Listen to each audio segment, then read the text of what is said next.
सर्वप्रथम मैं आपके भीतर विराजमान परम ईश्वरीय सत्ता भगवान शिव शिवा को, शिव शक्ति को बारंबार प्रणाम करता हूं, नमन करता हूं।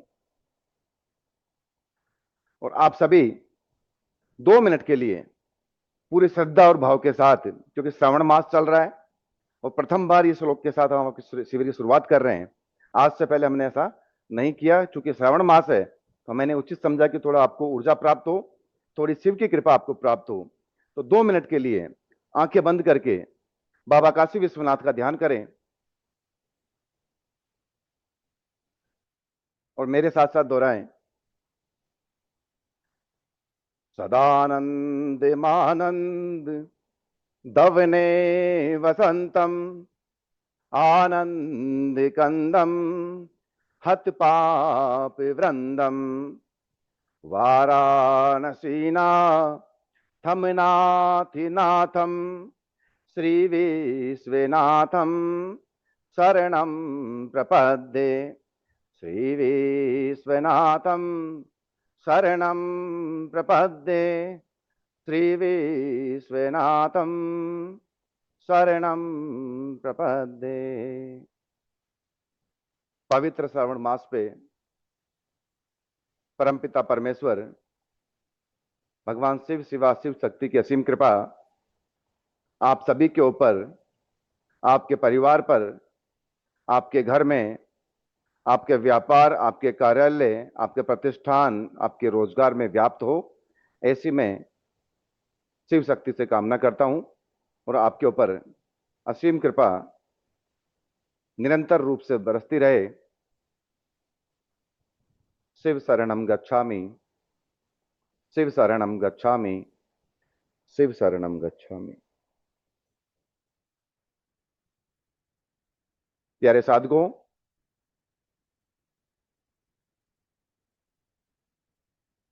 स्वर विज्ञान आप लोगों ने एहसास किया होगा, कई बार आप बहुत ही अच्छे अच्छे बड़े बड़े कार्य करते हैं और बड़ी ऊर्जा के साथ कार्यों को संपन्न करने का प्रयास करते हैं और आप उसमें सफल भी हो जाते हैं अंतिम दौर तक पहुंचाने में। लेकिन अचानक ऐसा क्या हो जाता है कि बनते बनते काम रुक जाते हैं, जिससे अच्छे से वार्तालाप हो रही है वही आपसे रुष्ट हो जाते हैं। बहुत पढ़ाई करते हैं, बहुत लिखाई करते हैं और परीक्षा आती है तो न जाने क्या होता है, जहां 90% बनने थे वहां 70-60% पे रुक जाते हैं, या बिल्कुल स्वस्थ थे, निरोगी हैं, कोई भी व्यसन नहीं करते हैं, कोई नशा नहीं करते हैं, फिर भी ना जाने रोग कहां से आ जाते हैं। आप 60%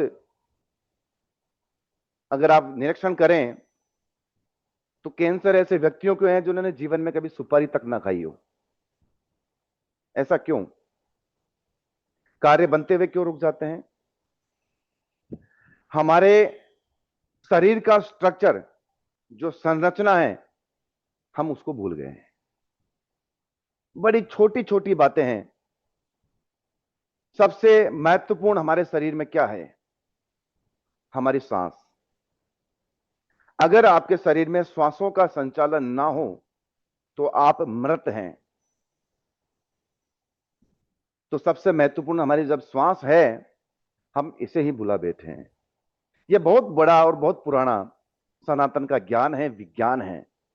आज की साइंस तो अब आई है। ये कब से है? जब से संसार है। ध्यान से समझने का प्रयास कीजिएगा। यकीन मानिएगा, आज जो आपको सिखाया जा रहा है, जो आप सीखने जा रहे हैं, ये ना तो इतनी सरलता से कभी आपने सीखा होगा, वरन शास्त्र भी उपलब्ध है, आप ला सकते हैं। आप पुस्तक भंडार पे जाएं, जहां धर्म की पुस्तकें मिलती है, धार्मिक पुस्तकें मिलती हैं। शिव स्वरोदय, शिव स्वरोदय के नाम से स्वर विज्ञान का शास्त्र है, पुस्तक है। जितनी भी चीजें आपको आज बताई जाएंगी सब उस शास्त्र में निहित है। शिव स्वरोदय के नाम से है, आपको आसानी से उपलब्ध हो जाएगी किसी भी धार्मिक पुस्तक भंडार पे। परंतु वहां भी हम सीख नहीं पाते हैं। क्यों? क्योंकि सिखाने के लिए एक मार्गदर्शक की जरूरत होती है। आज के शिविर में सीधे सीधे शिव शक्ति की ऊर्जा से आज का ये शिविर संचालित हो रहा है। स्वयं शिव शक्ति ही आज के शिविर को संचालित कर रहे हैं। मैं तो निमित्त मात्र हूं, माध्यम मात्र हूं और दृष्टा भाव से सब कुछ देख रहा हूं।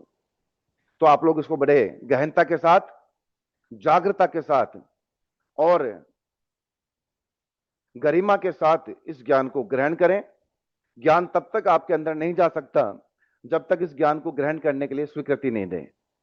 तो आप स्वयं को, स्वयं के ज्ञान चक्षु को स्वीकृति प्रदान करें कि शिव शक्ति के इस दिव्य चमत्कारी ज्ञान को मैं मेरे भीतर आज ग्रहण कर रहा हूं, ग्रहण कर रही हूं। मैं इस ज्ञान को, इस शिव शक्ति की दिव्य कृपा को मेरे भीतर स्वीकार कर रहा हूं, मेरे भीतर रिसीव कर रहा हूं। आपकी स्वीकृति के पश्चात यह ज्ञान सीधा सीधा आपके ज्ञान रंध्र से आपके भीतर प्रवेश करेगा और आप इस दिव्य ऊर्जा को महसूस कर पाएंगे, इसको एहसास कर पाएंगे। कालांतर में माता पार्वती ने आदिनाथ से पूछा कि हे नाथ, मुझे ऐसा उपाय बताइए जन कल्याण के लिए कि जहां प्राणी, जहां मानव दर दर की ठोकरें ना खाने पड़े और सरलता से, सुगमता से ऐसा कोई उपचार अपने स्वयं के हाथों से कर ले जिसे अन्यत्र कहीं जाने की आवश्यकता ना पड़े। इसके प्रति उत्तर में भोलेनाथ ने माता पार्वती को शिव स्वरोदय, स्वर विज्ञान का ज्ञान दिया और यह स्वर विज्ञान जन कल्याण के भाव से होना चाहिए। आपकी भाव, आपकी नीति किसी को कष्ट, किसी को चोट पहुंचाने की भावना से नहीं होनी चाहिए। आपके स्वयं के कल्याण हेतु, आपके स्वयं की आर्थिक उन्नति, आध्यात्मिक उन्नति और भौतिक उन्नति के हेतु आप इस ज्ञान का प्रयोग करेंगे, क्योंकि यह ज्ञान संकल्पित है। संकल्प के साथ आपको यह ज्ञान प्रदान किया जा रहा है। इसका कहीं भी अन्यथा दुरुपयोग आप नहीं कर सकते हैं। हां, स्वयं के लिए आप यूज कीजिए, जितना आगे स्वयं को बढ़ा सकते हो, भले ही वो आर्थिक दृष्टि से हो, भले ही वो भौतिक दृष्टि से हो और भले ही वो आध्यात्मिक दृष्टि से हो। आपके ईश्वर विज्ञान दिन दोगुनी रात चौगुनी गति से आगे बढ़ाएगा। इतना विश्वास मैं आपको दिला सकता हूं। इस प्रकार से स्वर की उत्पत्ति हुई है। अब आप समझने का प्रयास करें, हमारे शरीर के अंदर, हमारा जो स्थूल शरीर, हमारे 5 शरीर होते हैं।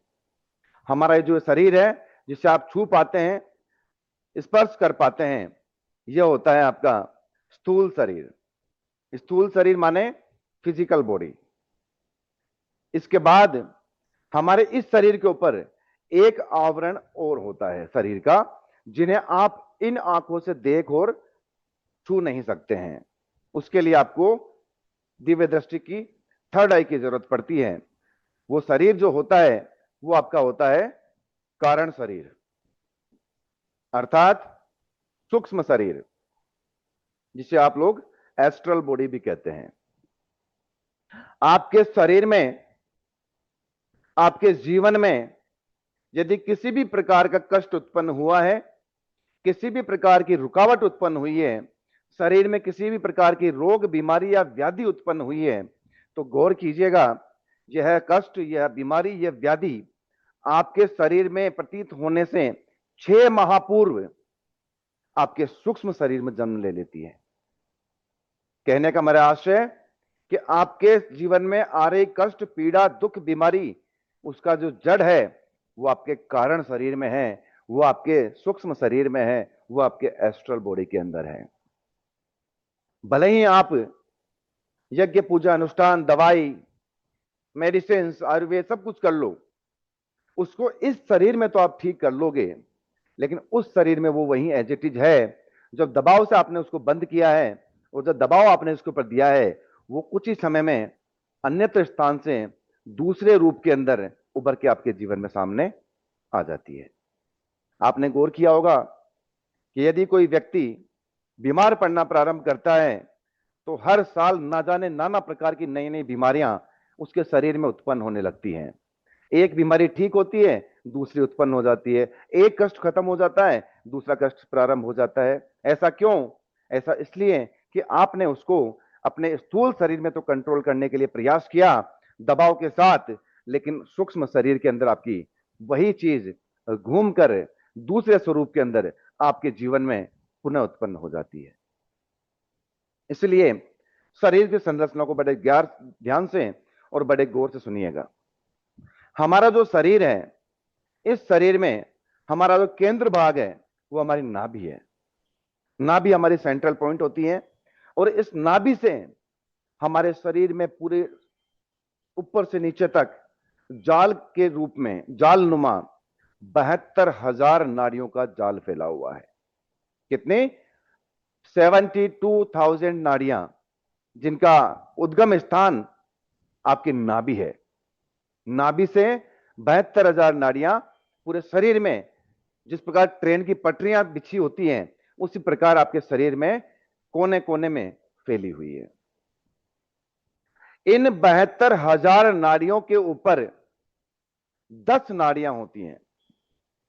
वो 10 नाड़ियां पूरी 72,000 नाड़ियों को नियंत्रित करती हैं, कंट्रोल करती हैं। इन 10 जो नाड़ियां हैं आपकी, जो प्रधान नाड़ियां हैं, इन 10 नाड़ियों के ऊपर भी 3 नाड़ियां होती हैं जिन्हें अति प्रधान नाड़ियां कहा जाता है। और ये 3 नाड़ियां सभी 10 नाड़ियों को और 72,000 नाड़ियों को कंट्रोल करती हैं, नियंत्रित करती हैं, उस व्यवस्था को, शारीरिक व्यवस्था को बनाए रखने का काम करती हैं। ये 3 नाड़ियां कौन सी होती हैं? इंगला, पिंगला और सुषुम्ना। इंगला, पिंगला, सुषुम्ना। इंगला को ईड़ा नाड़ी भी कहते हैं, पिंगला को पीड़ा नाड़ी भी कहते हैं। अब देखिएगा कैसे हमारे शरीर में स्थित होती हैं। आपकी जो रीढ़ की हड्डी है, ये रीढ़ की हड्डी आपकी नीचे जा रही है और इसका जो टेल पॉइंट है सबसे नीचे का, आपके एनएस के जस्ट ऊपर, आपके गुदा द्वार से जस्ट ऊपर, उस टेल पॉइंट के ऊपर ये तीनों नाड़ियां इस प्रकार से स्थित है। जो सुषुम्ना नाड़ी है वो रीढ़ की हड्डी के साथ साथ ऊपर आएगी, सीधी, बिल्कुल सीधी ऊपर आ रही है और आपके आज्ञा चक्र तक आ रही है। टेल पॉइंट से, रीढ़ की हड्डी की पूंछ से सुषुम्ना नाड़ी बिल्कुल सीधी स्ट्रेट, जिस प्रकार पेड़ के साथ बेल चिपकते ऊपर चलती है उसी प्रकार से सुषुम्ना नाड़ी सीधी बिल्कुल आ रही है रीढ़ की हड्डी के साथ और आपकी आज्ञा चक्र के ऊपर आके रुक रही है। बात करें इंगला और पिंगला की, इस प्रकार से आपके रीढ़ की हड्डी के टेल पॉइंट पे इस प्रकार स्थित होती है। रीढ़ की हड्डी के साथ सुषुम्ना सीधी गई है, इंगला पिंगला इस प्रकार रहती है। यहां से इंगला और पिंगला इस प्रकार ओवरलैप करते ऊपर आती है और आपकी नाभि से 4 अंगुल नीचे स्थित आपका केसरिया रंग की 6 पंखुड़ियों वाला स्वादिष्टान चक्र, और स्वादिष्टान चक्र पर आके ये आपस में क्रॉस होती है। तीनों नाड़ियां कहां क्रॉस होती हैं? नाभि से जस्ट 4 अंगुल नीचे स्थित आपका स्वादिष्टान चक्र, उस स्वादिष्टान चक्र पे तीनों नाड़ियां आपस में आके क्रॉस होती हैं। ये तीनों का संगम है, इसको त्रिवेणी संगम कहा जाता है। इंगला, पिंगला, सुषुम्ना या गंगा यमुना सरस्वती का संगम कहा जाता है। जब आप अपने भीतर की यात्रा प्रारंभ करते हैं और अगर उसमें आपने संगम के ऊपर अगर स्नान कर लिया तो समझिए आपके प्रारब्ध आपने वहीं धो डाले। यहां क्रॉस करके फिर से आप वापस ओवरलैप करती हुई इंगला और पिंगला ऊपर बढ़ती हैं। ऊपर बढ़ते हुए आपके नाभि में स्थित पीले रंग की 10 पंखुड़ियों वाले मणिपुर चक्र पर आके दूसरा महासंगम बनाती हैं। कहां बनाती है? मणिपुर चक्र आपके नाभि के अंदर स्थित है। नाभि में तीनों नाड़ियां आपस में आके अपना संगम बनाती हैं। ये दूसरा संगम बना। यहां से फिर से आपस में ओवरलैप करती हुई ये दोनों नाड़ियां ऊपर चढ़ती हैं और आपके हृदय में स्थित हरे रंग की 12 पंखुड़ियों वाले अनाहत चक्र पे आके इनका तीसरा महासंगम बनता है। वहां से फिर से ओवरलैप करती हुई ऊपर बढ़ती हैं। ऊपर बढ़ते हुए आपका गले के अंदर स्थित आसमानी रंग की 16 पंखुड़ियों वाला विशुद्धि चक्र, ये विशुद्धि चक्र पर चौथा और अंतिम महासंगम बनता है और यहां से फिर से क्रॉस करती हुई ये दोनों नाड़ियां इस प्रकार ये दोनों आज्ञा चक्र के ऊपर आके मिलती हैं। उम्मीद करता हूं यहां तक आपको समझ में आया होगा। तीनों नाड़ियां आपकी आज्ञा चक्र पे आ गई हैं, इंगला, पिंगला, सुषुम्ना। अब जो बाईं तरफ का आपका जो नाक है, बायां नोस्ट्रल जो है, यहां आपकी पिंगला नाड़ी आती है और जो दाईं तरफ आपका है, सॉरी, इधर इंगला नाड़ी आती है दाईं तरफ, उल्टी तरफ में, और आपकी दाईं तरफ जो राइट नोस्ट्रल है, यहां पिंगला नाड़ी आती है। हाँ जी अलका जी, फिर से बता देता हूं। इंगला, पिंगला और सुषुम्ना तीनों नाड़ियां ओवरलैप करती हुई संगम बनाती हुई यहां तक आती हैं। यहां आने के बाद जो आपके दाईं तरफ की नोस्ट्रल है, दाईं नाक से जो आपका स्वर चलता है, यहां आपकी पिंगला नाड़ी है। पिंगला मतलब पीड़ा, पीड़ा नाड़ी, इसे हम लोग सूर्य स्वर भी कहते हैं। और आपकी उल्टी साइड बाईं तरफ लेफ्ट नोस्ट्रल में जो आपका स्वर आता है, जो नाड़ी आती है, वो आती है इंगला। इंगला को ईड़ा भी कहते हैं और चंद्र स्वर भी कहते हैं। तो बाईं तरफ कौन सा हुआ? चंद्र स्वर। दाईं तरफ कौन सा हुआ? सूर्य स्वर। अब बोला सुषुम्ना कहां गया? सुषुम्ना भी इसी में है। यहां तक आपको समझ में आया होगा। आगे चलते हैं। स्वस्थ शरीर में, जो स्वस्थ मानव शरीर है, उस शरीर में एक समय पर एक ही स्वर चलता है, एक ही नाक चलती है स्वस्थ शरीर में। और वह स्वर चाहे राइट चल रहा हो या लेफ्ट चल रहा हो, 1 से 1.5 घंटे तक लगातार चलता है। और 1 से 1.5 घंटे के बीच में या 1 से सवा घंटे के बाद और अपने आप परिवर्तित हो जाता है। अगर राइट चल रहा होगा तो 1 सवा घंटे बाद लेफ्ट चालू हो जाएगा, अगर लेफ्ट चल रहा होगा तो 1 सवा घंटे बाद वापस राइट चालू हो जाएगा, लेकिन एक समय में एक ही स्वर संचालित होता है। कई बार हम लोग उंगली लगा के देखने का प्रयास करते हैं, बोला गुरुदेव दोनों नाकों से श्वास आ रही है। ऐसा नहीं होता है। दोनों नाकों से जो श्वास आ रही होगी उसमें एक तरफ से गति ज्यादा होगी और एक तरफ से गति कम होगी। जिधर गति ज्यादा होगी उसी स्वर को चलायमान माना जाता है। यदि दोनों नाकों से जो श्वास है वो बराबर इक्वल आ रही है, तो समझिएगा कि वहां आपका सुषुम्ना स्वर संचालित है। कब होगा सुषुम्ना? जब दोनों नाकों से समान वेग से आपकी श्वासें चल रही हो। जब आपका सूर्य स्वर संचालित है और आपका सूर्य स्वर संचालित होने के बाद वो चंद्र स्वर में परिवर्तित हो रहा है, तो ये परिवर्तन की बीच की जो समय है 1 से 3 सेकंड का, उस समय आपकी सुषुम्ना चालू हो जाती है। होती सिर्फ वो 1 से 3 सेकंड के लिए है। तो इस प्रकार से हमारे स्वर हैं। कितने स्वर हैं? 3 हैं। सूर्य स्वर, चंद्र स्वर, सुषुम्ना स्वर। अब इनके कार्य देखते हैं। सुषुम्ना स्वर में किसी भी प्रकार के शुभ कार्य को करना वर्जित बताया गया है। अर्थात सुषुम्ना स्वर में आपके जीवन से, आपके कर्मों से, आपकी क्रियाओं से जुड़े हुए किसी भी प्रकार के शुभ कार्य का संपन्न करना निषेध है। यदि आपने सुषुम्ना स्वर के अंदर कोई भी कार्य संपन्न कर दिया तो उसका असफल होना निश्चित है। तो सुषुम्ना स्वर में क्या करें? सुषुम्ना स्वर में यदि आप जप, तप, पूजा, पाठ, यज्ञ, अनुष्ठान, ध्यान, मेडिटेशन करते हैं तो आपको उसका फल 1000 गुना ज्यादा प्राप्त होता है। अर्थात सुषुम्ना स्वर में सिर्फ भक्ति और धार्मिक कार्यों का आयोजन जो होते हैं उसे संपन्न करना चाहिए। उसमें आपको अपेक्षित सफलता प्राप्त होगी, अपेक्षित परिणाम आपको प्राप्त होंगे। अन्यत्र किसी भी प्रकार के कार्य को सुषुम्ना स्वर में संचालित नहीं करना चाहिए। सुषुम्ना स्वर, सूर्य स्वर और चंद्र स्वर, जिस प्रकार आपके मोबाइल में नोटिफिकेशन आते हैं, इसी प्रकार से आपके नोटिफिकेशन का काम करते हैं। पुराने समय में स्वर के माध्यम से ही भविष्य बताया जाता था, स्वर के माध्यम से हर कार्य को संपन्न किया जाता था। किसी भी कार्य को साधने से पहले स्वर को साधा जाता था। अब भले ही वो किसी के शादी का कार्यक्रम हो या भवन निर्माण का हो या युद्ध का कार्यक्रम हो, युद्ध करने जा रहे हो तो सर्वप्रथम गांडीव चढ़ाने से पहले सभी योद्धा अपने स्वर को साधा करते थे। तो स्वर सधे तो सब सधे, इसलिए स्वर को साधना अति आवश्यक है। और ये आपके स्वयं का स्वर है, कहीं से लेने नहीं जाना आपको, कहीं पैसे नहीं देने आपको, सिर्फ 10-10 सेकंड, 1-1 मिनट का काम है। अगर 1 मिनट का कार्य करके फिर आप अपने कार्य को प्रारंभ करते हैं तो उसमें आपको अपेक्षित सफलता अवश्य प्राप्त होती है। यदि किसी व्यक्ति के 1 घंटे तक लगातार सुषुम्ना स्वर संचालित है तो यह नोटिफिकेशन है, यह सूचना है आपके लिए कि जल्दी उनके जीवन में कोई अनिष्ट होने वाला है, बीमार होने वाले हैं, कोई ऐसी घटना घटित होने वाली है जिससे उनको कष्ट पहुंचे।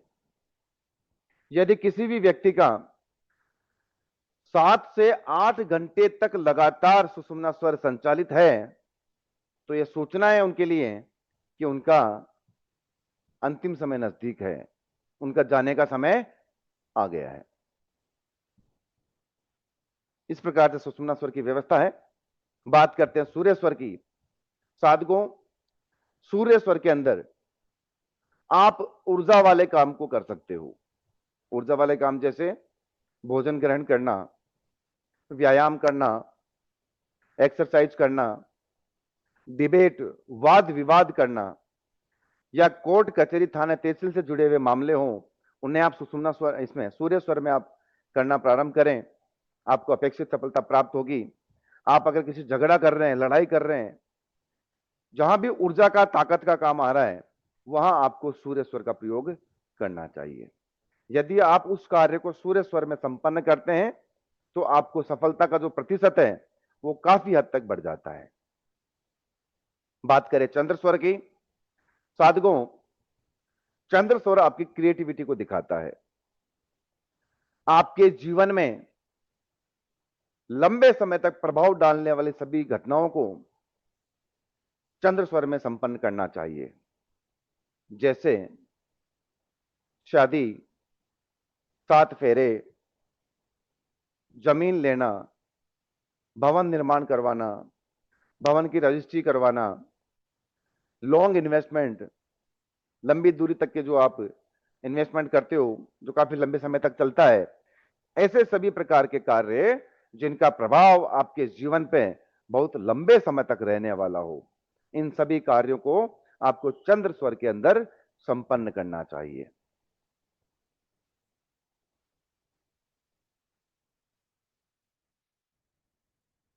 ये 3 स्वर हुए। अब स्वर के साथ सगुण, ध्यान से समझना, सगुण और निर्गुण 2 अवस्थाएं चलती है। हमारे कोई भी काम बनते बनते क्यों रुक जाते हैं, ध्यान से समझिएगा। जब हमारे सूर्य स्वर संचालित है, राइट साइड से आपका स्वर संचालित है, तो आपकी जो प्राण ऊर्जा, जो ब्रह्मांड की प्राण ऊर्जा है, वो आप अपने श्वासों के माध्यम से आप अंदर लेके जाते हैं। श्वासों से प्राण ऊर्जा आपके अंदर जाती है, आपकी 72,000 नाड़ियों में प्रवेश करती है, 72,000 नाड़ियों से आपकी रक्त कोशिकाओं में प्रवेश करती है, रक्त कोशिकाओं से आपकी रक्त कणिकाओं के माध्यम से होती हुई आपके एक एक डीएनए तक पहुंचती है, एक एक डीएनए से आपके एक एक इलेक्ट्रॉन, प्रोटॉन, न्यूट्रॉन तक पहुंचती है, और यहां से आपके एक एक एटम, एक एक अणु तक पहुंचती है। परंतु यदि आपका सूर्य स्वर संचालित है तो आपकी राइट साइड वाली जो बॉडी है, सीधे हाथ की तरफ का जो शरीर का हिस्सा है, सिर्फ यह संचालित रहता है। यहां आपकी प्राण ऊर्जा है। लेफ्ट साइड में आपकी बॉडी डेड के समान है, ऊर्जा विहीन है। और जहां ऊर्जा नहीं होती, अगर आपने ऊर्जा के बिना इस हाथ से, इस तरफ के हिस्से से किसी भी कार्य को संपन्न कर दिया तो वहां आपकी प्राण ऊर्जा नहीं लग रही है। और जब प्राण ऊर्जा ही नहीं लगेगी तो उस कार्य में सफलता आपको प्राप्त नहीं हो सकती है, कदापि नहीं हो सकती है। इसके विपरीत अगर आपका चंद्र स्वर संचालित है और आपने सीधे हाथ से किसी कार्य को संपन्न कर दिया, लेकिन इधर ऊर्जा नहीं है। जिधर ऊर्जा नहीं है उस हिस्से से अगर आपने काम को संपन्न किया तो आपकी वो कार्य में अपेक्षित सफलता आपको प्राप्त नहीं होगी। आप उस परिणाम से संतुष्ट नहीं होंगे जो परिणाम आपको प्राप्त हुए हैं।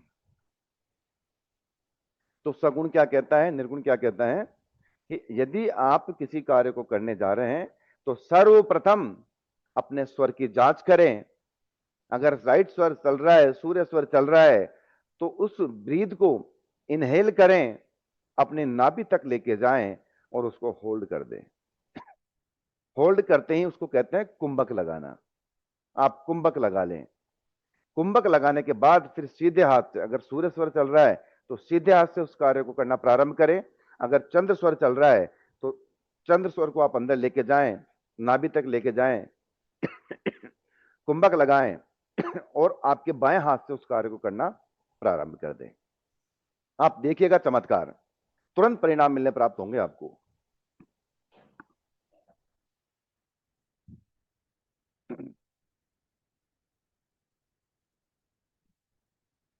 तो ये सगुण क्या है? जब आपने श्वास को अपने अंदर खींचा, नाभि तक लेके गए और उसको होल्ड कर दिया, इसको सगुण कहते हैं। और अगर आपने किसी भी कार्य को श्वास को बाहर छोड़ते हुए कर दिया, ब्रीथ को एक्सेल करते हुए कर दिया, तो भी आपका वो कार्य विफल है। तो क्या कहना है? स्वर का ध्यान रखना है और सगुण में उस कार्य को संपन्न करना है, और शरीर के उसी हिस्से से आपको संपन्न करना है जिस हिस्से में आपकी प्राण ऊर्जा का प्रवाह है पूर्ण रूप से आपके शरीर में व्याप्त हो। स्वर विज्ञान क्या है आपको समझ में आया? स्वर विज्ञान की उत्पत्ति आपको समझ में आई? स्वर विज्ञान के प्रकार आपको समझ में आए? स्वर विज्ञान के कार्य आपको समझ में आए? किस कार्य में कौन से स्वर का प्रयोग करना चाहिए, और सगुण और निर्गुण भी आपको समझ में आया। एक छोटी सी बात जरूर ध्यान रखिएगा, प्रैक्टिकल आप खुद देख सकते हो। हम जब श्वास लेते हैं, आप जब श्वास ले रहे हो तो आपका चेस्ट बराबर आगे पीछे होता है, जबकि पेट कम हिलता है। आप 6 माह के बच्चे को देखें, या न्यू बॉर्न जो बेबी है, नया जो अभी जन्मजात बच्चा है, आप उसको नोटिस करें एक बार। आप देखेंगे कि उसका चेस्ट बिल्कुल नहीं हिलता है, सिर्फ पेट हिलता है। उसको कहते हैं नाभि से श्वास लेना। यह मनुष्य को भगवान के द्वारा दिया गया वरदान है। आज का मानव अपने हृदय से श्वास ले रहा है, और कोई कोई तो अपने गले से श्वास ले रहा है। इतनी छोटी श्वास है, जबकि श्वासों का नियम है श्वास से बिल्कुल धीमी होनी चाहिए और लंबी होनी चाहिए। आपको जो जीवन प्राप्त हुआ है, ये गिन के नहीं प्राप्त हुआ कि आप 50 साल जिएंगे, आप 70 साल जिएंगे, या आप 80 साल जिएंगे। आप सबको गिनती की श्वासें मिली है, श्वास से गिन के दी गई है। आपने शास्त्रों में पढ़ा होगा, वो संत हुए थे, वह सिद्ध पुरुष हुए थे जो 200 साल तक जीवित रहे, वो 800 साल तक जीवित रहे, वो 5000 साल तक जीवित रहे। क्यों? कोई अमरता का वरदान? श्वासें।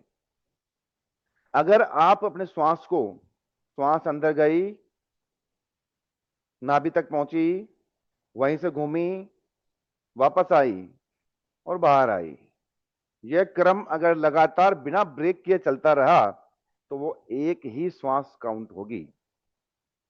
हम क्या करते हैं? श्वास लेते हैं, ब्रेक करते हैं, फिर श्वास छोड़ते हैं, फिर ब्रेक करते हैं, उसमें विघटन कर देते हैं उसका, तो वो श्वास आपकी एक काउंट हो जाती है।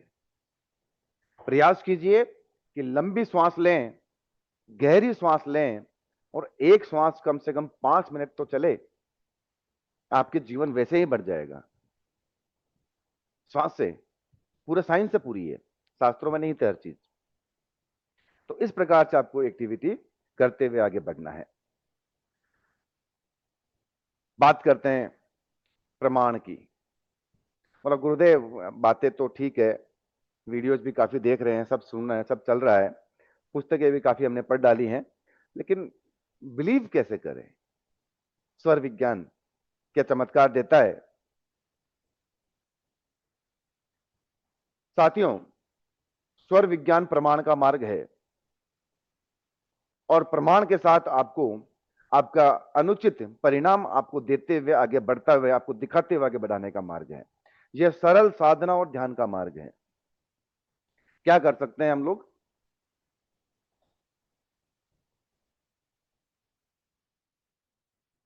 आपने देखा होगा आपके घर परिवार में आप सब सनातनी हैं, हिंदू हैं, घर में मंदिर सबके है, आप दीपक जलाते हैं, सभी सब दीपक जलाते होंगे। कल थोड़ा सा परिवर्तन कर दो मेरे कहने से। क्या परिवर्तन करना है? कुछ नहीं करना है। दीपक लेना है, बाती लेनी है, घी डालना है, मैच बॉक्स माचिस लेनी है और आपके वही हाथ। जितना घी आप डेली डालते हो घी दीपक में, उतना ही घी कल डालिएगा आप। लेकिन जलाने का तरीका बदल दीजिए, प्रज्वलित करने का तरीका।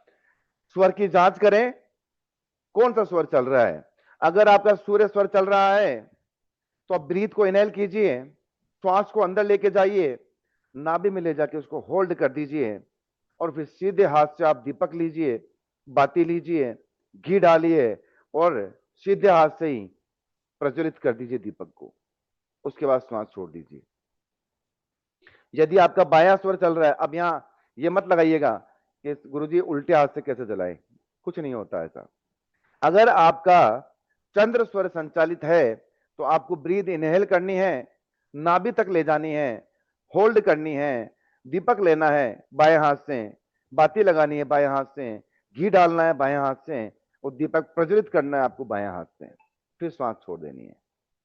अगर आपका दीपक डेली 10 मिनट चलता था तो कल आपका दीपक 1 घंटा चलेगा। यदि आपका दीपक आधा घंटा चलता था तो कल आपका दीपक 4 घंटे चलेगा।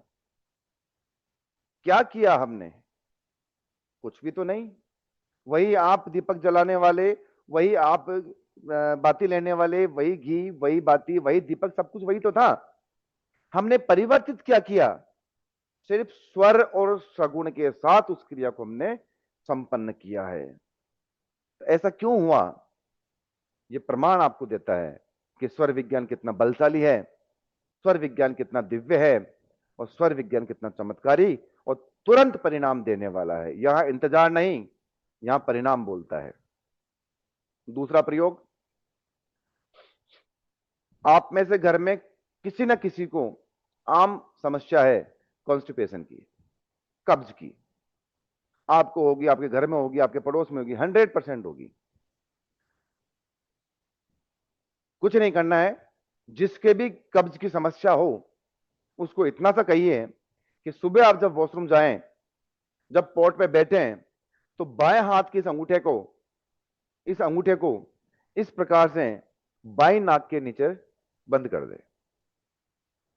बाएं हाथ का अंगूठा बाएं नाक के ऊपर बंद कर दें। अगर प्रतिदिन उनको 1 घंटा लगता है बाहर आने में, तो कल उनको 10 मिनट में बाहर आ जाएंगे वो। हाँ जी, बायां मतलब लेफ्ट। यदि 15 मिनट लगती थी तो कल 3 मिनट में बाहर आ जाएंगे, और अगर 10 मिनट लगती थी तो 2 मिनट के अंदर उनका पेट पूरा साफ, कब्ज खत्म और ऊर्जावान होकर बाहर निकलेंगे। ऐसा क्यों? ऐसा इसलिए कि आपने सिर्फ स्वर बदला है। ऊर्जा का जो ट्रांसफॉर्मेशन है ना, उसको सही डायरेक्शन दी है। कोई चूरन नहीं खाया, कोई गोली नहीं खाई, कोई मेडिसिन नहीं, कोई गर्म पानी नहीं, कोई नींबू का पानी नहीं, कुछ नहीं। किससे हुआ? स्वर से हुआ। किससे हुआ? सगुण से हुआ। चलिए, बोला गुरुदेव ये भी नॉर्मल सी बातें हैं, ठीक है, हो सकता है, बड़ी चीज करके देख लीजिए। ब्लड प्रेशर, ये भी आम समस्या है। क्या समस्या है? यदि आपके मिलने वालों में, परिजनों में किसी के भी हाई बीपी है, हाई ब्लड प्रेशर है, तो सर्वप्रथम, अब ये चमत्कार होगा, नोटिस करके देखिएगा, आप सिर पकड़ लोगे अपना। यदि किसी के भी हाई बीपी की समस्या रहती है तो सर्वप्रथम आप उनका बीपी जांच कीजिए। बीपी जांच करें, अगर उनका बीपी 160, 170, 180 या 200 तक भी आ रहा है, और उसके बाद उनको 10 मिनट तक दाईं करवट लेटा दीजिए सीधे हाथ की तरफ। 10 मिनट दाईं करवट लेटा दीजिए खाली, और 11 मिनट उनको उठाइए, उनका बीपी जांच कीजिए। आप आश्चर्यचकित होंगे कि उनका बीपी बिल्कुल नॉर्मल कंट्रोल अवस्था में आ जाएगा। 110, 120 पे आ चुका होगा। हमने क्या किया? कोई बीपी की मेडिसिन ली हमने? कोई दवाई ली हमने?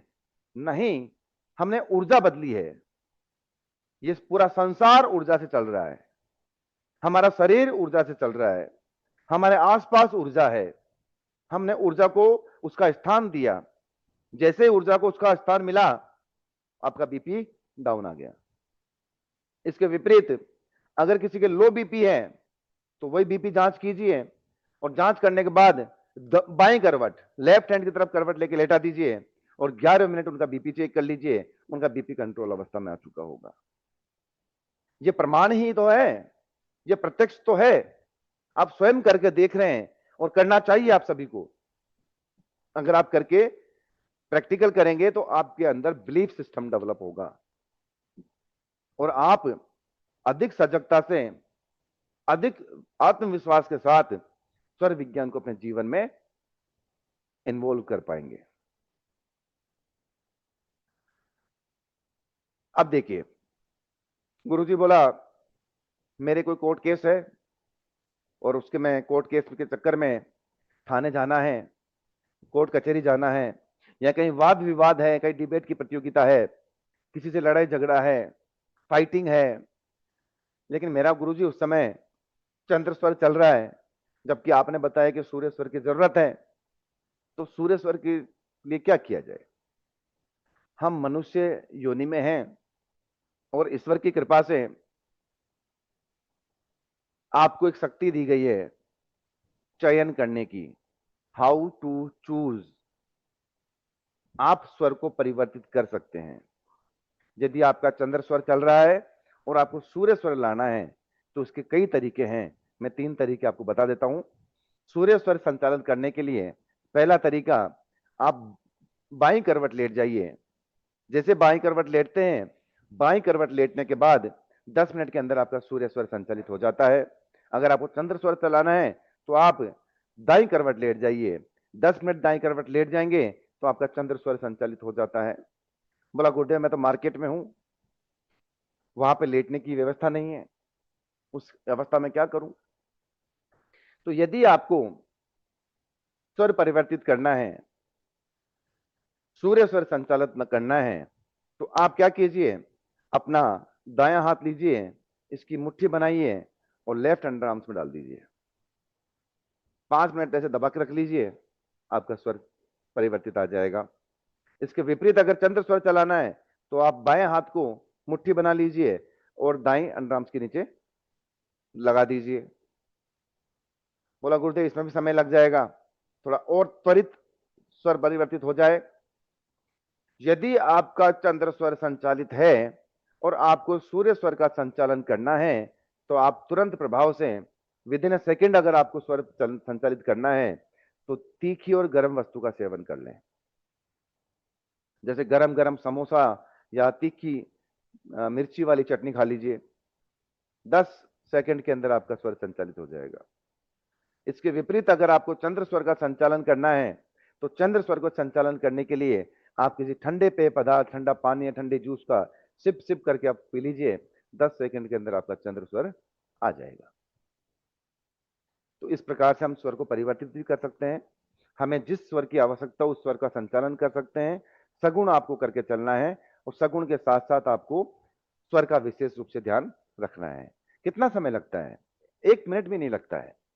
आप इतना बड़े इन्वेस्टमेंट करते हैं, बड़े भवन का निर्माण करते हैं, शादी ब्याह करते हैं, शुभ कार्य करते हैं, लाखों करोड़ों रुपए इसमें खर्च करते हैं। क्या उसको सही व्यवस्थित रूप से परिणाम हमें प्राप्त हो सके, उसके लिए क्या हम 1 मिनट नहीं दे सकते? किसको? स्वयं को देना है खाली आपको, किसी के पास नहीं जाना है। आज अगर आप स्वर ज्ञाता बन जाते हैं, ना तो आपको ज्योतिषियों के पास जाने की आवश्यकता है, ना वास्तुविदों के पास जाने की आवश्यकता है, ना पंडिताचार्यों के पास आपको जाने की आवश्यकता है। स्वर विज्ञान स्वयं में इतना शक्तिशाली, इतना पवित्र और महत्वपूर्ण ज्ञान है कि आपको कुछ भी इसके अलावा करने की आवश्यकता ही नहीं रह जाती है। इस प्रकार से साधकों, यह स्वर विज्ञान आपको अपनाना है। अंतिम चरण में स्वर विज्ञान का प्रयोग कैसे करें, 3 स्टेप बता रहा हूं आपको, बड़े ध्यान से सुनना। 3 स्टेप। जैसे ही सवेरे आपकी आंख खुले, सुबह उठे, आंख खुली, आंख खुलते ही आप पहले सर्वप्रथम जांच करो स्वर कौन सा चल रहा है। यदि आपका सूर्य स्वर चल रहा है तो आप क्या कीजिए, राइट हैंड को आप बिस्तर पे लगा के और दाईं तरफ ही करवट करके दाईं तरफ देखते हुए बैठ जाइए। अगर बायां चल रहा है तो लेफ्ट हैंड आप बिस्तर पर लगाइए और उसके सहारे से बाईं तरफ देखते हुए बाईं तरफ मुंह करके आप बैठ जाइए। बैठने के बाद जो स्वर चल रहा है उसको इनहेल कीजिए, नाभि तक लेके जाइए, कुंभक लगा दीजिए और अब सर्वप्रथम वो पैर जमीन पर रखो जिधर से आपका स्वर चल रहा है। अगर चंद्र चल रहा है तो बायां पैर पहले जमीन पे आएगा, अगर सूर्य स्वर चल रहा है तो दायां पैर पहले आपका जमीन पे आएगा, फिर दूसरे पैर को रखिए, उसके बाद आप श्वास छोड़ दीजिए। अजय जी, कुंभक मतलब श्वास को अंदर ले जाके नाभि तक ले जाओ गहरी और उसको वहां रोक दो, होल्ड कर दो, इसी को कुंभक कहते हैं। ये पहला तरीका हुआ आपका पैटर्न सुबह उठते ही। ऐसा करते ही रिद्धि सिद्धि, अष्ट सिद्धियां, 9 निधियां आपके साथ हो जाएंगी। आया? दोबारा समझाऊं? ठीक है, ध्यान से समझिए। सुबह उठो, जैसे ही आपकी आंख खुले, आंख खुलते ही सबसे पहले स्वर चेक करो। अगर आपका दायां स्वर चल रहा है तो दाएं तरफ देखते हुए आप दाएं तरफ मुंह करके बैठ जाएं। अगर आपका लेफ्ट चल रहा है तो लेफ्ट की तरफ मुंह करके उधर बैठ जाइए। उसी स्वर को आप इनहेल करो, नाभि तक लेके जाओ, नाभि तक ले जाने के बाद उसको होल्ड कर दो। होल्ड करने को कुंभक कहते हैं। फिर आपको वही पैर जमीन पे पहले रखना है जो आपकी स्वर चल रहा था, फिर आप दूसरे पैर को रखिए, फिर आप श्वास छोड़ दीजिए। यह पहला तरीका। दूसरा, जब भी आप घर से बाहर जा रहे हो, आप ऑफिस जा रहे हो, अपने प्रतिष्ठान, फैक्ट्री, दुकान, कहीं भी जा रहे हो, तो घर से निकलने से 15 मिनट पहले आप स्वर का ध्यान दीजिए। आपके घर की दहलीज, अच्छा दहलीज भी समझना बहुत जरूरी है। दहलीज कौन सी होती है? आपके बाहर की बाउंड्री वॉल का जो गेट होता है वो दहलीज नहीं होती है। आपका जो दहलीज होती है, मेन जो गेट आपका बाउंड्री वॉल से पहले वाला, उसको आप जब पार करते हैं उसको दहलीज बोलते हैं। तो जब भी आप दहलीज पार करें उससे पहले स्वर की जांच करें। जो स्वर चल रहा है उसको इनहेल करें, नाभि तक लेके जाएं, नाभि में ले जाके कुंभक लगा दें। कुंभक लगाने के बाद वही पैर दहलीज के बाहर पहले रखना है जिधर आपका स्वर चल रहा था। फिर आप दूसरा पैर बाहर रखें और श्वास को छोड़ते हुए आगे बढ़ जाइए। ये दूसरा तरीका आपका। देखना कल से ही जीवन में कितना परिवर्तन आता है। तीसरा और अंतिम, घर से निकलने के बाद जिस कार्य के लिए आप निकले हैं, अपने ऑफिस जा रहे हैं, थाने में जा रहे हैं, कोर्ट में जा रहे हैं, प्रतिष्ठान जा रहे हैं, फैक्ट्री जा रहे हैं, जहां भी आप जा रहे हैं वहां प्रवेश करने से पूर्व फिर से एक बार स्वर जांच कीजिए और जो स्वर चल रहा हो उसी स्वर को इनहेल करते हुए कुंभक लगा के उसी पैर को पहले अंदर रखिए जहां स्वर चल रहा था, फिर दूसरे पैर को अंदर रखिए और श्वास को छोड़ते हुए आगे बढ़ जाइए। बस ये 3 नियम अपने जीवन में लागू कर लो, कुछ और करने की आवश्यकता ही नहीं रह जाएगी आपको। इस प्रकार से साधकों, ये आज का सुर विज्ञान था। चिंतित बिल्कुल ना हो, जिनको नहीं समझ में आया, कुछ रह गया हो, नोट्स बनाने के लिए आप मैसेज कर रहे हैं, इसकी पूरी रिकॉर्डिंग मिलेगी एज इट इज आपको, है ना। आपके श्री चरणों में समर्पित है पूरी चीजें, और बहुत अच्छे से इसको सीखते हुए आगे बढ़ते हुए जीवन में उतारते हुए आगे बढ़िए। आपके जीवन के हर क्षेत्र में आपको सफलता मिलेगी, इसका वचन मैं आपको दे सकता हूं। अब थोड़ी सी ब्रीफिंग में मेरे बारे में आपको, स्वयं के बारे में आपको ज्ञात करवा दूं। साधकों करीब 21 साल होने वाले हैं ध्यान मार्ग में, 20.5 साल से ऊपर हो चुके हैं। पूज्य गुरुदेव श्री, मेरे जो पूज्य गुरुदेव है बाबा बालनाथ जी महाराज, उनके संरक्षण में सभी साधनाएं, सभी यथास्थिति चीजें आगे बढ़ती रही। गत 4.5 साल पहले हमने इच्छा जाहिर की गुरुदेव से कि गुरुदेव, ये स्वर विज्ञान बहुत ही महत्वपूर्ण ज्ञान है और इसको जन कल्याण की भावना से घर घर तक पहुंचना चाहिए। क्योंकि आज देखा जा रहा है कहीं लाखों रुपए, हजारों रुपए लेके कई तरह के सिस्टम चल रहे हैं, कई प्रोसेस चले जा रहे हैं, लेकिन सरलता से, सुगमता से, जिनके पास अर्थ की समस्या है, पैसे की समस्या है, वहां तक भी ये ज्ञान हमारा पहुंचना चाहिए। पूज्य गुरुदेव ने हमें मना किया, बोला ये बहुत महत्वपूर्ण गुप्त ज्ञान है, हर किसी के हाथ में नहीं देना है, और हर किसी के हाथ में पड़ गया तो आज की जैसे हमारी जनरेशन है, द्वेष भावना, शत्रुता की भावना उसमें प्रयोग में लेके अहित हो सकता है। बोला नहीं गुरुदेव, हम संकल्पित करके ज्ञान देंगे, कहीं कुछ नहीं होगा। लगातार जिद करने के पश्चात भी जब मैं नहीं माना तो पूज्य गुरुदेव ने बोला पहले एक काम कर, तू घर छोड़ और 4 साल तक अगर तू लगातार गौ सेवा, गौ उत्थान में लग गया तो फिर हम विचार करेंगे, क्योंकि गुरु आज्ञा के बिना हम कोई कदम उठा भी नहीं सकते हैं। साधकों, 4 साल तक लगातार पूरे भारत में भ्रमण किया। भ्रमण करने के दौरान गौ सेवा में लगे रहे, जहां गौशाला मिलती वहीं जाके रुक जाते, वहीं सो जाते, फिर आगे बढ़ चलते, घर घर तक गौ सेवा को प्रचार किया। घर घर तक गौ माता को संबल किस प्रकार दिया जा सकता है, किस प्रकार उनका संरक्षण किया जा सकता है, उसके लिए हमने प्रचार किया। उसी दौरान हमें एक योजना का निर्माण किया, गौग्रास संग्रहण योजना। सनातन में निहित है, शास्त्रों में निहित है। हमारे घर में बनने वाला प्रातःकालीन भोजन की प्रथम रोटी के ऊपर गौ माता का हक है, वो गैया की रोटी है। लेकिन आज 70 से 80% घरों के अंदर वही रोटी हम लोग हमारे परिवारजनों को खिला देते हैं। जो उस रोटी को ग्रहण करता है उसकी बुद्धि जड़ हो जाती है। आप नोटिस कर लीजिएगा, जो प्रथम रोटी को ग्रहण कर रहा है प्रातःकालीन, उसकी मस्तिष्क में उसकी बुद्धिमत्ता क्षीण हो जाती है, उसकी प्रगति रुक जाती है। तो हमने क्या किया, हमने गोग्रास वाहन बनाने चालू किए। जिस प्रकार कचरे की गाड़ी घर घर जाती है, क्योंकि कई नाना प्रकार के बहाने लोगों के पास, सिटी में जाएं तो गुरुदेव यहाँ गाय नहीं आती है, गुरुदेव गौशाला बहुत दूर है, नहीं जा पाते, नाना प्रकार के बहाने। हमने गौग्रास संग्रहण वाहन का निर्माण किया, करीब 3 से 3.5 लाख का उसमें बजट आता है, और पूरे भारत में ऐसे वाहनों का संचालन प्रारंभ किया। और अब तक गौ माता की कृपा से, शिव की कृपा से 21 गोग्रास वाहन 21 संपूर्ण भारत में संचालित है। उस गोग्रास वाहन को चलाने वाले वाहन चालक का वेतन भी हमारी तरफ से जाता है, उस वाहन का मेंटेनेंस भी हमारी तरफ से जाता है। ये जब क्रियाएं संपन्न करके हम 4 साल प्रण संपन्न करके जब पहुंचे गुरुदेव के पास और ये यथास्थिति समझाई, तो गुरुदेव बहुत प्रसन्न हुए और हमें कहा कि तू कर, तेरे को जो करना है। उनका आशीर्वाद मिला। फिर 1 जनवरी 2026 हमने सूर्य विज्ञान सिखाना प्रारंभ किया। और यकीन मानिएगा साधकों, जन कल्याण की भावना से हमें कुछ नहीं चाहिए। जन कल्याण, अच्छा मैं करने वाला कुछ नहीं हूं, करने करवाने वाला ये करता है, सब कुछ ये कर रहा है। आज हमारे 21 गोग्रास वाहन संचालन है, और इस छोटे से 7 माह के पीरियड में ही देश विदेश नहीं, पूरे वर्ल्ड के अंदर US, UK, Canada, Dubai, UAE, Nepal, 10 से 12 हजार साधकों का आज हमारा परिवार, स्वर विज्ञान परिवार निर्मित हो चुका है, छोटे से 7 माह के समय के अंदर।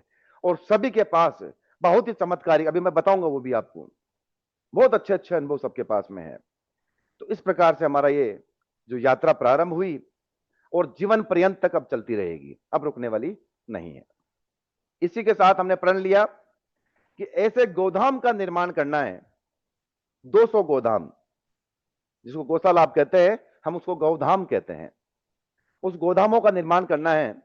पहला गोधाम अभी जयपुर में निर्मित हो चुका है और गौ माताओं का प्रवेश भी इसमें प्रारंभ हो गया है, कि जहां एक ही स्थान पर 1 लाख गौ माताओं का निवास करवाया जाए और विश्व स्तरीय चिकित्सा का व्यवस्था हो। गौ माताएं ऐसा नहीं कि जेल की तरह बंद हो, गौ माता अपने घर में विचरण कर रही है, इस प्रकार वहां पे व्यवस्थित होकर रहे। और बहुत बड़े गौ चिकित्सालय, वहीं पे 10 कमरों का संत निवास और 100 कमरों का यात्री निवास, आप लोगों के आने जाने रहने, निःशुल्क खाने पीने के लिए व्यवस्था, वो व्यवस्था भी सुचारू संचालित हो गई है। तो गोग्रास वाहन भी चल रहे हैं और आपकी गोधाम का भी संचालन प्रारंभ हो गया है। सब ऑनलाइन रखा हुआ है, यूट्यूब, इंस्टा, जहां आप विजिट करें देखें। इंस्टाग्राम पे भी अगर राष्ट्र माता के नाम से अगर आप सर्च करेंगे तो आपको पेज मिल जाएगा, वहां 44,000 से ऊपर हमारा भी गौ भक्तों का परिवार बन चुका है। तो दिन प्रतिदिन कदम कदम हम लोग आगे बढ़ते जा रहे हैं। बात करते हैं नाड़ी शोधन की। नाड़ी शोधन वो प्रक्रिया है साधकों कि जिस प्रकार से समुद्र मंथन करके देवताओं और दानवों के लिए कुछ अच्छी चीजें भी निकली और कुछ विषैली चीजें भी निकली, उसी तरह हमारी जो 72,000 नाड़ियां हैं, 72,000 नाड़ियों के अंदर रक्त कोशिकाओं से, रक्त कणिकाओं के माध्यम से आपके डीएनए के बाद का जो यात्रा प्रारंभ होती है, आपके इलेक्ट्रॉन, प्रोटॉन, न्यूट्रॉन और अणु, इनके अंदर आपके हजारों जन्मों का डाटा स्टोर है। आपके कर्मों का लेखा जोखा इसमें स्टोर है। जिस प्रकार कंप्यूटर के हार्ड डिस्क में पूरा डेटा होता है, उसी प्रकार आपका पूरा डेटा आपके इलेक्ट्रॉन, प्रोटॉन, न्यूट्रॉन और अणु के अंदर स्थित है। ये कर्म हमने ही पैदा किए हैं, ये प्रारब्ध हमने ही पैदा किए हैं। तो हमारी नाड़ियों में से ये प्रारब्ध किस प्रकार कम हो, उसके लिए नाड़ी शोधन की क्रिया संपन्न होती है। नाड़ी शोधन की क्रिया सभी साधकों को 1 साल तक लगातार करने की सलाह दी जाती है। महीने में 2 बार नाड़ी शोधन की क्रिया संपन्न करवाई जाती है। वो नाड़ी शोधन की क्रिया के अंदर आपके जो प्रारब्ध है, जो कर्मों जो आपने कमाए हैं, वो खत्म तो नहीं किए जा सकते, लेकिन उनके प्रभाव को आपके पुण्यों के माध्यम से कम किए जाते हैं। अच्छा, आपके कर्म कटेंगे कैसे? आप जब नाड़ी शोधन की क्रिया संपन्न करेंगे तो आपके द्वारा अर्जित पुण्य के माध्यम से आपके कर्मों को व्यवस्थित रूप से शांत किया जाता है, उनके प्रभाव को कम किया जाता है। तो नाड़ी शोधन की क्रिया में भाग लेने के लिए आपको छोटा सा 365 रुपए का गौदान देना पड़ता है। उस गौदान से गौ माता की सेवा भी होती है, साथ ही साथ उससे जो पुण्य उत्पन्न होता है, उस पुण्य रूपी हथियार से आपके कर्मों को, प्रारब्ध को काटा जाता है। और अभी तो वैसे भी श्रावण मास चल रहा है, तो हर एक रविवार हमारा स्वर विज्ञान होता है, दूसरे रविवार हमारा नाड़ी शोधन होता है। अभी अगला नाड़ी शोधन 9 अगस्त को है, प्रातः 5 बजे। और श्रावण मास में विशेष रूप से सभी साधकों के लिए, जैसे रविवार को आपका नाड़ी शोधन है, तो सोमवार, द्वितीय सावन का सोमवार, श्रावण मास का सोमवार आएगा, उस सोमवार को आपके नाम और आपके गोत्र से शिवलिंग पर मंदिर में दुग्धाभिषेक की क्रिया संपन्न की जाएगी। और सोमवार को शाम को, रात को 8 बजे हम सब वापस मिलेंगे जो नाड़ी शोधन वाले साधक हैं, और शाम को महामृत्युंजय हवन अनुष्ठान का आयोजन किया जाएगा आपके नाम और आपके गोत्र से, जिससे कि श्रावण मास में भोले बाबा की असीम कृपा आप सभी के ऊपर, आपके परिवार पर आ सके। तो ये तो आपका नाड़ी शोधन की क्रिया का विषय में बात हुई। आप में से जो जो भी इसमें भाग लेना चाहते हैं, अभी ये थोड़े दिन जब ब्रेक होगा, उसमें आपके व्हाट्सएप ग्रुप पे आपका पूरा मैसेज, क्यूआर कोड ट्रस्ट का, आपका अकाउंट डिटेल सब आ जाएंगी। आपके जो ग्रुप है उसको कल शाम तक के लिए खोल दिया जाएगा।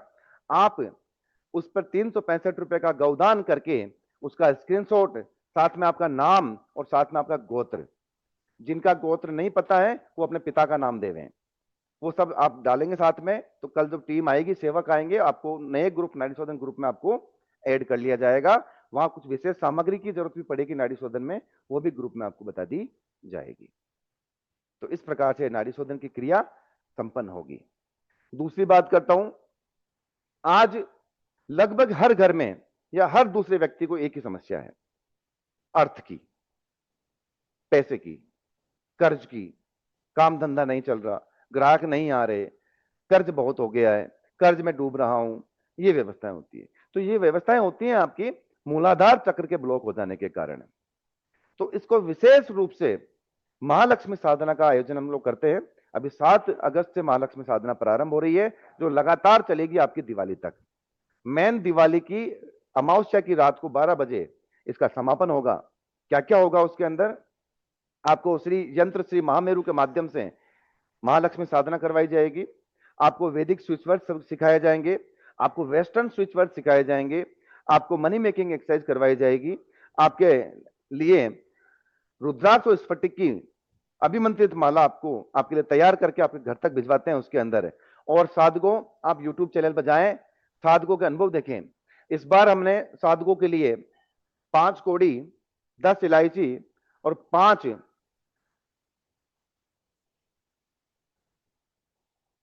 ये चीजें व्यवस्थित करके रखी और बड़े विचित्र अनुभव साधकों के साथ रहे। कुछ साधिकाओं के तो हमारे वो जो कोड़ी है उसके ऊपर कछुए की आकृति बन गई। कुछ साधक साधिकाओं के साथ जहां 10 इलायची रखी थी उसमें से 5 इलायची गायब हो गई। कुछ साधकों के साथ और भी बिरले अनुभव हुए।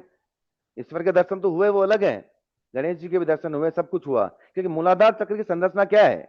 मूलाधार चक्र के द्वारपाल हैं गणेश जी और मूलाधार चक्र के अधिष्ठाता देव हैं ब्रह्मा जी और मूलाधार चक्र के सत्य शक्ति स्वरूपा माता डाकिनी स्वरूप में मूलाधार में विराजमान है। और लक्ष्मी तत्व के साथ साथ 8 योगिनियां मूलाधार चक्र में विचरण करती हैं। तो इस प्रकार से महालक्ष्मी साधना संपन्न होती है। उसके लिए भी आपको नंबर डाल दिए जाएंगे ग्रुप में। अगर किसी साधक को उसमें पार्ट लेना हो तो महालक्ष्मी साधना में आप हिस्सा ले सकते हैं।